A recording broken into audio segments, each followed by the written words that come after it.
Payment ID ini adalah satu topik yang lagi hangat banget dibahas oleh para zombie SCB dan diberikan narasi bahwa seakan-akan dengan Payment ID yang akan diuji coba oleh pemerintah di Agustus nanti, 17 Agustus nanti itu adalah satu cara pemerintah untuk menguasai data daripada data keuangan masyarakat Indonesia dan mau jual data daripada data keuangan masyarakat Indonesia dan disalahgunakan bla bla bla bla bla.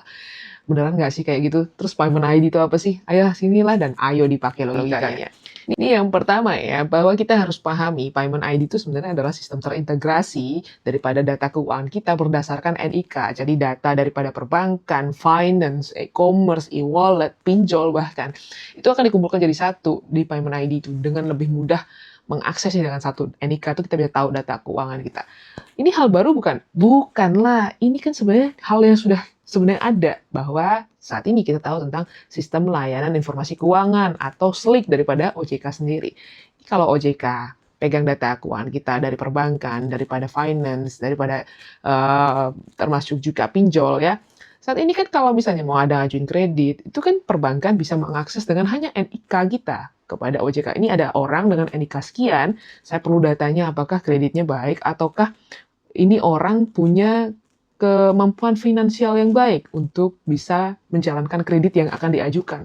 Itu kan sebenarnya udah hal yang lama. Jadi dari BI checking yang berubah jadi SLIK, terus sekarang mau dibuat Payment ID. Payment ID sendiri ini lebih menyasar kepada bansos kan.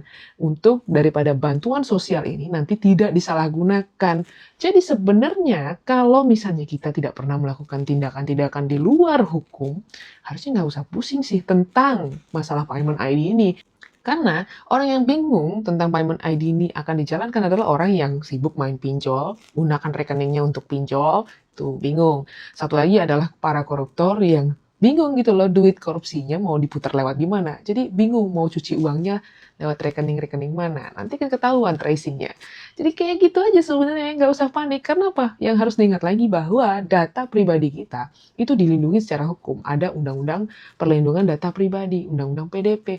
Jadi nggak ngerti juga sih konsep berpikir daripada para zombie ini, karena ada hukum yang melindungi data pribadi kita, dan tujuan daripada si Payment ID sendiri adalah untuk bisa mengetahui bahwa bantuan sosial yang diberikan oleh pemerintah itu tepat sasaran, bukan dipakai main judol atau apa kayak gitu. Jadi harusnya ketika ada informasi, dicari tahu dulu, diluruskan dulu, dan dipahami dulu, supaya nggak jadi lucu juga kayak para zombie itu.